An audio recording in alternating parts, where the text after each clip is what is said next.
with anyone yet? Yeah, I did. I've done like 3 or 4. Okay. So I'm not even first on the list. Sorry. Hardly. Okay. Michael? Thank you for being here today. Thank you. Mr. Anonymity, I don't know how I got you on camera. I kind of had to trick you a little bit. Should I look at the camera or look at you? You can look at the camera. Oh, can I look at you? You can look at me, whatever Okay. you want to do. Okay, we'll ask the questions. Well, See. you've got Okay. a lot of friends out there, I'm sure, who will be thrilled to see you on camera. I think I'm personally counting this as a victory because I know that when I introduce you to people like potential advisees, the first thing they do is go try to research you and they cannot find anything. He is anonymous, which is wild considering all the things you've done in your career. So we're going to talk about that for a little Okay, bit. that's sort of intentional on my part. Okay, so why? Let's talk about it. Uh, because I've always felt the work I do just speaks for itself. I didn't feel that I had to promote it or talk about it or talk about myself, and it just evolved that way. And since I'm not on social media, Thank you. I'm not on social media, don't spend any time on it, I imagine that this is the only vehicle I have, which is actually being on a podcast or mostly being in front of people, which is what I do. Yeah, you're in front of people a lot, which we'll get to that in a little bit. So I have some questions here for you. They're Okay. very friendly and happy questions. You've been such a resource to me in my career, so I'm hoping that I can get some questions answered from you that will help anyone. Right now, I told you there's no viewers or listeners, but one day, maybe someone will find this useful out there. And And maybe you'll find it useful. I'll find it useful. Exactly. Probably not, but maybe. Okay. This is all being edited, so this is good. Okay. Okay. First, let's talk about a little bit about what you've done in your career. You've done some remarkable things, really.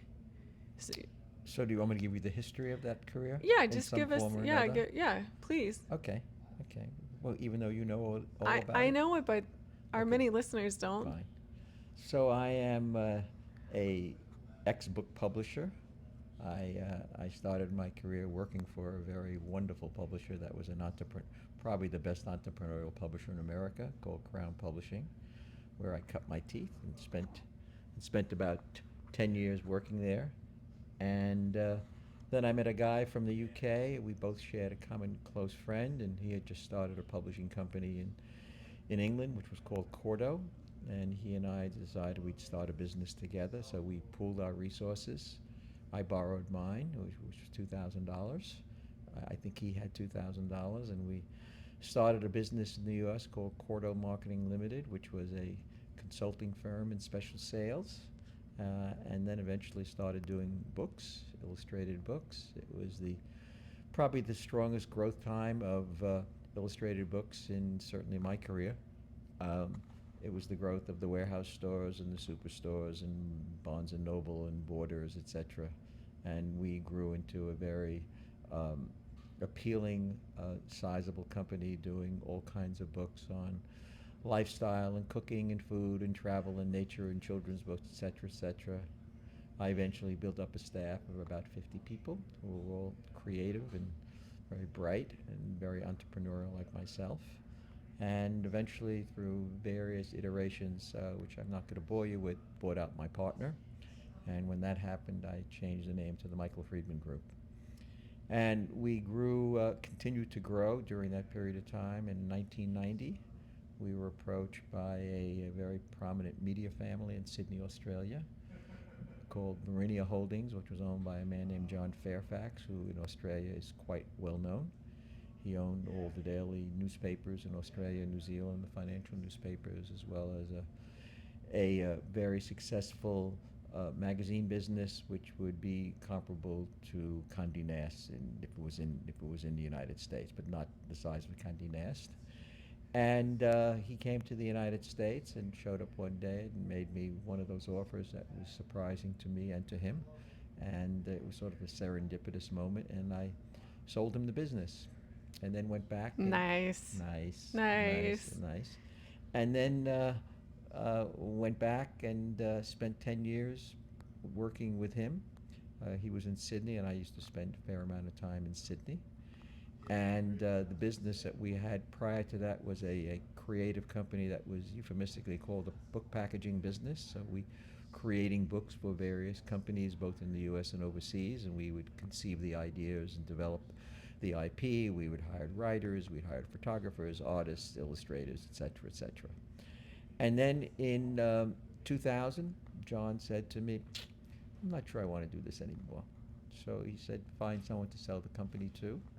And we hired an investment firm, and we eventually sold the business to the big book retailer called Barnes and Noble. Never heard of him. We never heard of them. No. And I brought over my 50 people, inherited another group of people who were there, and ran their publishing business for 5 years, which is a much longer conversation, which I'm not going to put on a podcast. Anyway. Sounds dramatic. But it was a very useful time in my life, and I left after 5 years. It was a very educational and productive and engaging, and I learned a lot about working for somebody, which is not in my mindset, and learned a lot about retailing, and it certainly opened up a lot of doors for me. Very cool. And decided I'd start all over again, which I did. Being an advisor, no. But I said that I'm not going to hire anyone again because I had people. So I hired one part-time assistant who is still my assistant. And I began by consulting with a variety of companies in the media space, in the printing space, in the direct-to-consumer marketing space, social media companies. And I've been doing that for the last 15 years, pretty much on my own. And it's been very rewarding, both emotionally, financially. And I continue to grow and learn a lot. And that's my life story in 5 minutes or less. How is it? Wow. Yeah, that was good. That was good. I'm just going to make sure we didn't miss any of that. You could probably edit all that. I know. I probably wasn't recording. No, we got it. Oh, you probably didn't record any No, of we this. did. Oh, We did. We got it. That was a long question. Yeah, sorry. Well, I didn't realize that you had so much. I knew that you did, but I didn't know all of that. Well, I mean, I knew there were multiple businesses that you sold, but I didn't really know Okay. And there's more, but it's fine. I mean, that's pretty much what I do, and I think it actually is a great time to be an entrepreneur in these years. Really? Yeah. No. Yeah. Well, that makes one of us. That makes two of you, actually. No, I love being an entrepreneur. And Okay. you're very good at it. Thank you. Thank you. That means a lot coming from you. Great. So you have a lot of entrepreneur people kind of that you advise. One of them I've had on here, Matt Medney. But what is your advice kind of to like the general entrepreneur right now? Do you have any? Oh my. I know you do. I have that. I'll get to your Michaelisms, which I've written down over the last couple years. Well, I mean, that's a very loaded question. I think that clearly you need somewhat of a vision. I don't think you should be driven by money, but driven by your goals. I think being driven by money is the wrong thing to do, that I'm going to grow my business and sell my business. I think you should be passionate about what you're doing.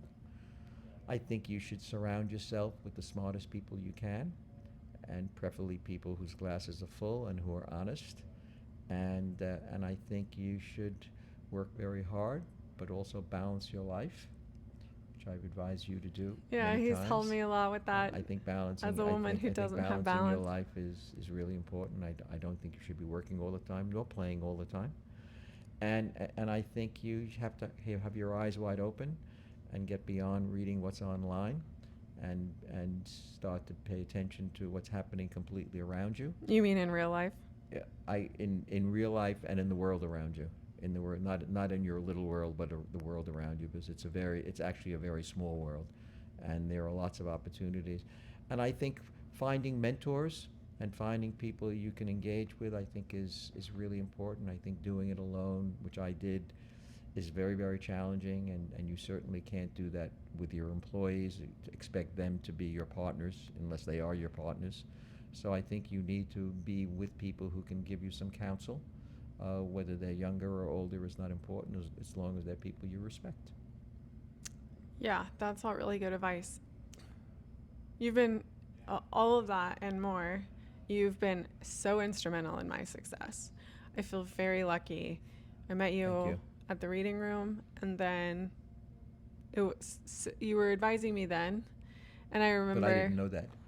you didn't know that, but I remember, like you kind of gave me you came in and asked me like a million questions, and I was like, who is this person? Why is he asking me so Yeah, many why is he questions? so annoying? Why is he like grilling me?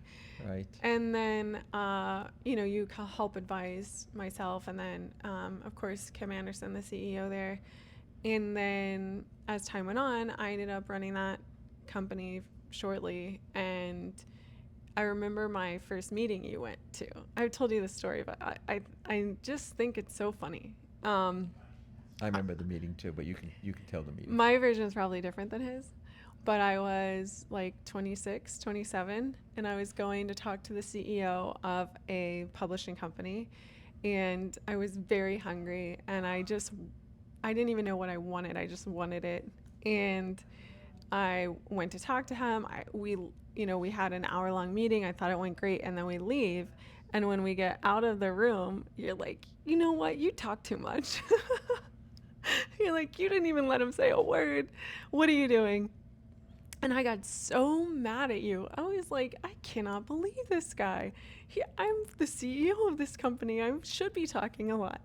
And now, 10 years later, I was right. you were right.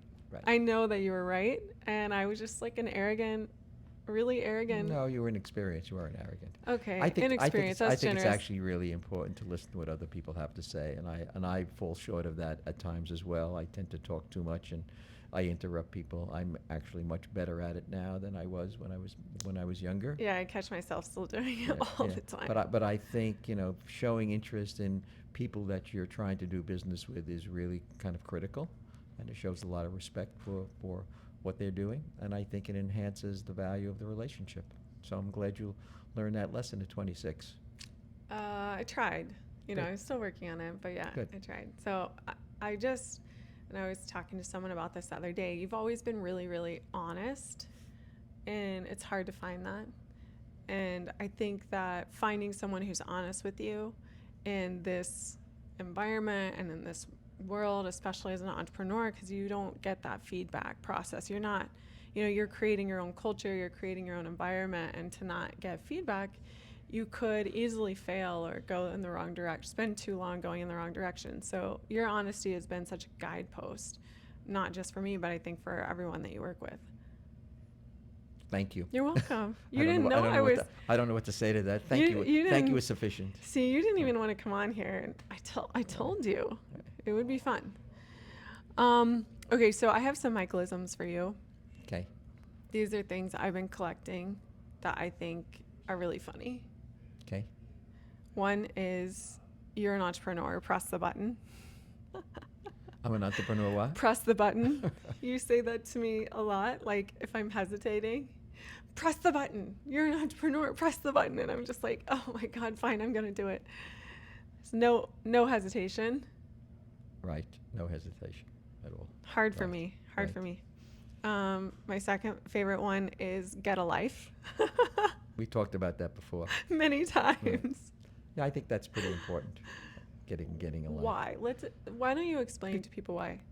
Because I think that people tend to be, not only young people, but lots of people tend to be so consumed in themselves and what they're doing, and don't realize that this is not a dress rehearsal for life. This is life, and every day is going to be the best day you hope it's going to be, which is what I subscribe to, and it is not always the best day, but I get up in the morning hoping it's going to be the best day, and I think that balance in life provides for a much fuller life and a person who has more values and much more interesting to be with, rather than spending your time talking about what you do in terms of your work. Even if you love what you do. Even if you love what you do, right? Like And I don't think that's about being older and maturity. I think it's just the process. I think the whole process goes by much too quickly, and I think the learning those lessons at a young age, I think, is valuable. I had to take a while to learn that myself. It's hard. It's hard, It's you know. very You can hard. get so laser Sure. focused. Okay, the next one is kind of a similar vein. Uh, People who work all the time are boring. It's kind of the same thing. Well, people aren't necessarily boring who work all the time. I just think they're short-sighted in terms of what their life can be like if they weren't working all the time.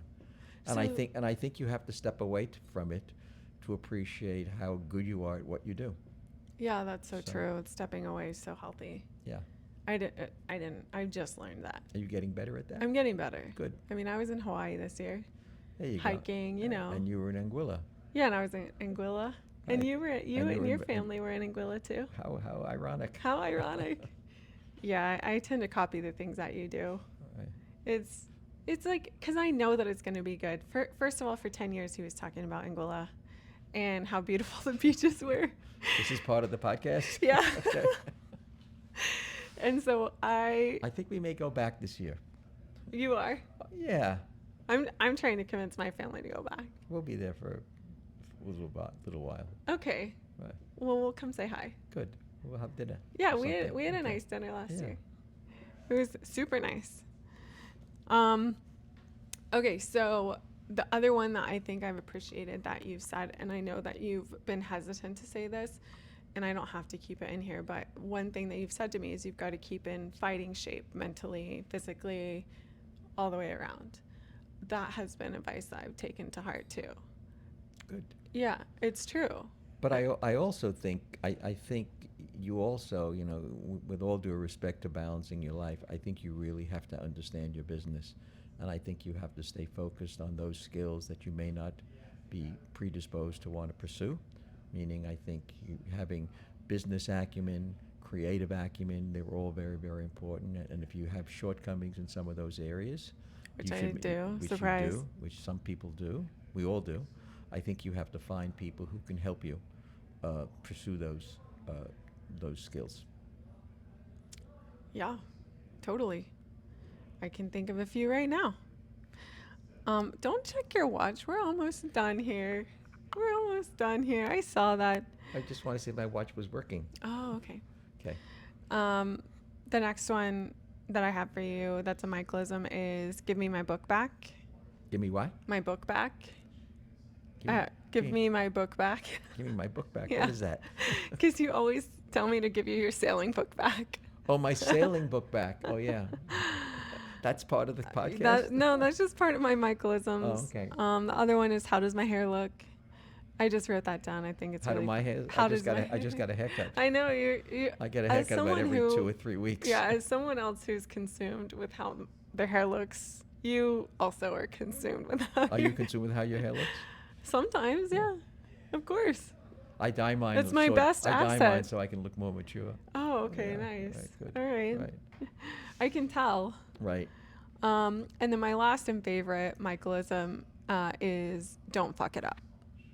That's what we're going to be on the podcast? Yeah, you can cuss Yeah, on podcasts. Yeah. Don't fuck it up. Yeah. Yeah, that's how he says it. So I'll be walking into a meeting. I'll be doing something that I've obviously prepared for sometimes not. And then like his last words before we say bye, after we say bye, don't fuck it up. Right. Yeah. Um, But that's a good thing. I mean that's coming out of kindness. Oh, I know. That's Yeah, coming out really. of kindness. That's actually quite heartfelt from my point of view. I know it is. I know Right. it is. I think it's hilarious. Right. It is like one of the funniest things. Right. Another one, and this is the last one. I thought that one Mike. was, but worry doesn't go anywhere. It's just a waste of energy. Yeah, but we all worry. I know, so we all and worry. I worry so much. Right.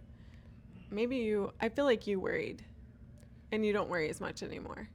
I worried a lot. Yeah, We all worry. you've told me that. Yeah, we all worry. Yeah, I think when you start a business and you're alone and you're out there and you're not depending on a paycheck, I think you can worry, and I think you have to somehow channel that into something that's really good and not lose perspective. Yeah, it can get super stressful, especially when you Right. are dealing with payroll. And I think people who are not entrepreneurs have little understanding and appreciation for what it takes to be an entrepreneur. I think it takes a very brave person to be out there and get up in the morning and realize that through your own efforts, you're either going to make money and pay your bills and pay the people who work for you, or you're not. Mm. And that's very impressive. Yeah, thanks. I know you did it. Well, the other things that, like, other Michaelisms would be like, did you make money today? Usually I say, Yeah, I have to I say think that's no. I think that's pretty important. Yeah, that's kind of crucial. Right. Did you make money today? Or are you still sleeping at like 7 a.m.? That Right. too. Yeah, Yeah, yeah. because he wakes up at like 4 a.m. like a Not 4 a.m., maniac. but I wake up at 5 or 6 a.m. Yeah. So thank you for those Michaelisms. They are hilarious to me. Good. Good. Not big enough for a book, but almost. Okay. More questions? I just have a couple more A questions. few more. Okay. Um, How are you doing? how am I doing? How am I doing? You're doing great. Oh, great. Yeah, you're doing Good. great. Oh, good. Stellar. For Good. someone who's never done press, you're really great. doing Good. wonderful. Okay, so let's go back to this just a little bit. How do you think that entrepreneurs should find balance in their life? And I think also it's hard to know if you have balance or not. Like when you're in the thick of it and you're in the weeds of being an entrepreneur in your business, you might think you have balance. So how do you first identify like you're not balanced, and then Well, how do you I think build it? identifying you're not balanced is pretty easy. You're working all the time, and you're probably stressed out, and all you do is get up and you work, and you're on your phone, and you're on social media, and that's what you do all the time. I think if you have a partner in life or a very good friend who is balanced, they're going to let you know that your life is not balanced very easily. But I think you know when you're balanced, when you have a little more peace of mind, when you realize that you can get up and go out and do something that's not work and not feel guilty about doing that, whether it be going out with a friend, whether it be going to the movies, whether it be doing something just for yourself. It doesn't really matter, but I think you have to step away from the work you're doing to appreciate the work. And you guys used to go to the beach, right? Huh? You guys used to go to the beach. Yeah. I go to the beach a lot. I know, but when you were even in your business, you've told me stories where you guys would pick up at like Friday morning and just head Go out. to the beach. Go Yeah. to the beach. Yeah. But it took me a while. It took me a while to find that balance. I mean, I didn't have the balance when I started my business. I, like everyone else, just worked all the time. And my wife said to me, if this is what it's like, I think you should get a job, as this is not fun for us. Aw. And I began to find the balance, and we went away when we could afford to go away and spent time with friends and went out. And I think that it made everything good. It made my personal life healthier, and it made my work healthier. And I also, when we grew the business, because I had people who worked all the time, I actually encouraged them to have a balance, and we did that by closing on Fridays and from Memorial Day to Labor Day, way before people were doing that. Giving people gifts so they could go away with their friends or their partners in life, and giving them tickets to go somewhere on a plane, having parties, having nice lunches and drinking wine, and we were. I think our Wine company, at lunch. I think our company was way ahead of the curve in terms of business. I don't think we could run a business now the way we ran a business, but I think we were timely at that time we did it, and I think the people who work there more than appreciated it, and many of them became their own entrepreneurs. A few of them became even successful at it, which is great. Yeah, that's like which is such great. a trademark of Yeah. doing it Yeah, right.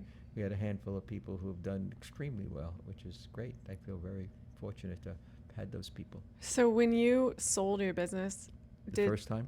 yeah, the first time, Yeah. did the culture go with it, or how did did they like the culture, the company that took it? No, or? I sold the business to a very prominent entrepreneur who lived in Sydney, and we were in New York, so the only change that really took place was their expectations of how we were doing at work, and other than that, it was much of the same for Oh, 10 that's years. nice. Wow, that sounds awesome. I mean, the business changed a lot because we moved into various different aspects of publishing. We started a few new businesses, which grew exponentially. We doubled the size of the business in that 10-year period, and I think that John Fairfax was pleased that we were a very small investment for what he has done, but we originally sold the business to him, or I did, not because, it was sort of, as I said earlier, a serendipitous moment. I was getting bored, doing what we were doing over and over again, more books, and I just didn't think I could sustain it. I didn't realize it would actually get more difficult. And Yeah, because this was the heyday, right? yeah, Like it this was the was. heyday. And I thought that, having a man who has deep pockets and also had magazine business where he was using the assets from the magazines to create a book business both in Australia and in the UK, that this would be an opportunity to really do a lot of different things together. We tried and it didn't work, but host of reasons that are not important to this podcast. But it was a great, rewarding experience, and I was delighted that we did that. I made a few bucks doing it as well, Nice. which was nice. Um, Got so more questions? I just a couple more. You said a couple more a few minutes I'm ago. sorry, I just have Okay. a few Okay. more. Go ahead. He came here under the pretense of a work meeting, Yeah, I didn't know and I was we doing will. this. I thought we were just having a meeting, talk about, This is your kind of a business. meeting, yeah. This, Okay. I mean, we're not. We could talk about my business. We will after, not on the podcast. Okay, so who inspired you in your career? Like, who did you get this idea from? Like, to run your own company? Like, that was before even entrepreneurship. That's interesting. I, indirectly, the man that I worked for when I worked for a publishing company was a very famous book publishing entrepreneur who's no longer alive. His name was Nat Wartels, and he owned Crown Publishing. And it was sort of a free spirit kind of place, and you learned everything by osmosis. It wasn't really teaching. And I was very close with him, particularly as I got a little older, and he was much older than me. I was probably in my 30s, and he was probably in his 70s already. Um, Gee, does that sound similar? and but he was a really really smart, gruff guy. Took no prisoners. But there was something about him that was very endearing, and Are you describing yourself right now, or no, no, no, I'm just kidding. something about it was very endearing, and lots of little experiences, sort of became indelible when I spent time with him, which was not a teaching experience. He wasn't explaining anything to me. I was just observing, and I learned a lot from him in terms of that. I think he was wonderful at the art of the deal, and it wasn't about making the best deal. It was about being a player and making the deal. Because if I held out for the best deal, I probably wouldn't have been in business. And I learned a lot about understanding how you go about doing that, and keeping your sanity, and realizing you also have to make money, and a lot of compromise along the way. Yeah, that's one of my questions. Is you've been involved with a lot of great deals, including ones that you've helped me make. Thank you. What is, it is an art. Like, it really is an art. And the more I'm around it and the more I do it, the harder it is. The Well, more. it should be easier for you. I think No. the problem with a lot of people in making deals is they don't know how to close the deal. Yeah. And that sounds like you. I think you have to be able to. Busted. I think you have to be able to say to somebody at the point in time where you think there is something is going to happen, that okay, let's make a deal. Here's the deal. And then what do they you say wanna do? yay or nay, and then you have to accept it. But I and hate work out a deal no's. and work out a deal that's in everyone's best interest. Right. And a lot of people can go through all the iterations and go through the whole process, but can't get themselves together to say, okay, let's do it. Let's just shake hands on this. Or what do you do if somebody's drawing it out? Because I If- experience If that. someone's stringing you out, Yeah, drawing it out like you're trying to close and they're like, oh, not yet. You just say, come back to me. I think it depends upon the circumstances. I think maybe someone really doesn't want to do a deal with you, No. conceivably, and they don't know how to say no Right. gracefully. Or maybe they would like to do a deal, but they also don't know how to close a deal, which is possible. Or maybe they're just stringing you along, and they do want to close a deal, but they want to squeeze you along the way. Oh, yeah, that makes So sense. you have to be able to discern that, but that just comes from experience. I have one of those in my inbox right now. And I think you also have to spend time. I think you should be doing business with people who they don't have to share your values in life, but they should share your values in terms of business. I have always avoided doing business with people who I really didn't like or I didn't trust. Right. So how do you know if you can trust someone in I business? think it's just intuitive. I don't know how you do that. I think you just feel it. Really? Yeah, I don't There's know. no Well, you can ask about people. like You find know, out what their you know, values are. Like no, you can ask other people who have done business with this person if they what their feeling is about them, I do that a lot. and I think you learn through your successes and your failures. Are there any like obvious ones that you could think of that it's like, okay, this person does this, I'm not going to work with them, or No, giveaways on, no, it would be like little bullet points. yeah, Yeah, right. little list, Yeah, you know. don't waste my time with this. I have no idea. I think you just have to be insightful, and I think the more experience, you're very insightful. You think so? Yeah, Oh, thanks. yeah. So I think the more experience you have and the more time you surround yourself with people, I think it's I think it's kind of easy to discern, I believe, who are people who are a bit full of shit, who are going to waste your time, or who have different motives, Yeah. in terms of work, and I think that you have to be able to pick up on that. Is my microphone close enough to my mouth? Yeah, I think so. Good. I hope so. Either that or it's just going to be They a won't hear me. podcast of Or they me won't hear talking. me. Right. Yeah. Exactly. Or somebody won't hear me. One-sided podcast Right. with bad advice, with Okay. no advice. Okay. Do you have more questions? I have a little more question. More? I do have more. Oh God. One of mine. This microphone's getting heavy. No, it's Can not. I switch hands? Sure. Great. Another question I have is, out of the deals that you have done, do you have a favorite deal? And then how do you like celebrate?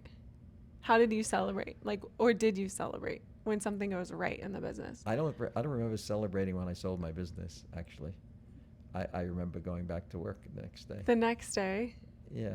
Weird. Next day. I don't know. I mean, we always celebrated. So Those are different times. Our company Those are a little our different. company was a company of celebrations. We Those were wine at lunch. Right, we always had no reasons or reasons to celebrate. So there was nothing, any one thing that why we should celebrate. I mean, life's a celebration. True. So True. That's going to So, be another Michaelism. That's a yeah. good one. Okay. Another one is, how has the book changed, or how has the book audience changed? you mean the book industry or the book audience? I think the book industry, and then I'd also like to know your take on the audience, because you've seen it change from the heyday, this, from audiobooks to ebooks right, to non-books. to non-books. To non-books. I think it's changed in a very good way. I think it's opened up the world for more people to be able to enjoy content in many different forms. I mean, lots of people don't read, but there are certainly a lot of people listening to books. I think books have become, in many ways, because they were in different forms, particularly with the movement into softcover books and then trade paperback books, I think they became more affordable.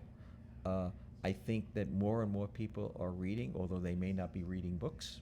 Right. Okay, and I think reading is a good thing to do, whatever you're reading, whether you're reading online or whether you're reading whatever you're reading, whether you're just reading newspapers or you're reading business stuff. I think it's all important. But I think I've always thought the publishing industry as a creative industry was a little pedestrian, and I always thought for an industry that was very creative, they tended not to see out of the box, except for my friends who tended to be entrepreneurs. I mean, I would be pulling my hair out if I owned a publishing company and a lion's share of my business was going through one customer like Amazon. But that's the nature of the beast right now. And I think that publishers, particularly if they're doing well, should be much more adventuresome. I also think they should be controlling their own IP. Yeah. I think it's really, really more important now than ever, rather than being the licensee of something and then having everyone else enjoy the other benefits from it, on something you may have created originally as a book. And I think publishers may be starting to pay more attention to that. Yeah. There are clearly too many books being sold and not enough sales of the books that are out there, but publishers continue to push out more and more books. But I think it's an industry that was never that successful in terms of their gross profitability, but I think it's an industry that people really enjoy being in, and it attracts people who are educated and informed and curious, and I think it surrounds itself with people who are just kind of people I'd like to hang out with in many ways. So Yeah, book people are great people. even if I don't agree with what they're doing, even if I don't agree with their political views or their social views, but I think it has people who are curious and educated and who read. I mean, that's sort of a nice thing to do. Yeah, I love book people. What was the second part of the question? The book audience, how do you think that's changed? Well, you kind of answered that a little bit. Yeah. Like, they might not be all in books now. Yeah. I think also, I think that surprisingly, I think there are probably more young people who are reading, even though there are so many other choices to be on some other vehicle for getting information or just enjoying yourself, particularly your phone. I think there are more and more young people who are reading. I don't know what the numbers are, but I think children's books and children's fantasy books and sci-fi books and graphic novels, I think you're attracting, particularly in genres where kids may not have even thought of reading. Kids who maybe only play sports, who are reading books by their sports idols. Yeah, is true. Very, very kind of appealing. So I think the audience is good and strong. Okay. Well, do you have any parting words? No. No, you're done. He's so overdone. No, I have no No parting other words. words? I'm trying to think if I have any other you can questions have for parting you. words. I have no parting words. I think Okay. this was fun. This is more fun than I thought it would be. Really? And we got a suntan at the same time. I know. Look at us sitting out here in the sun. I know, it's nice. See, I told you it was going to be fun. 40 degrees outside. But you're going to edit this whole thing, so we'll see if we can cut this down to about 4 or 5 minutes. No way. Okay. I bet it'll We'll be see. 25 minutes. We'll see. 30 minutes. We'll see. All right. Well, thank you for Okay. coming on. My pleasure. Thank you guys for listening. You lured me into this. You're welcome. Shameful. Why? Okay, well, we have a little more time. We can talk about other stuff. Matt. I can't see Matt. I don't think I can see him. He's still here. He's still here. So I'm not going to Essex Street. I have to be in Brooklyn later anyway. Why? Because I have a meeting at 4 o'clock. I thought we were doing this from 11 to 1, then I was gonna meet Matt at 1. I have to be in Brooklyn at 4. What are you doing? I have calls. Calls? Yeah. Oh, but otherwise I'd have lunch with you. But you can't. No. So I'm having lunch by myself. Sorry. Right? Yeah. Okay. Let me call him. It's fine, I can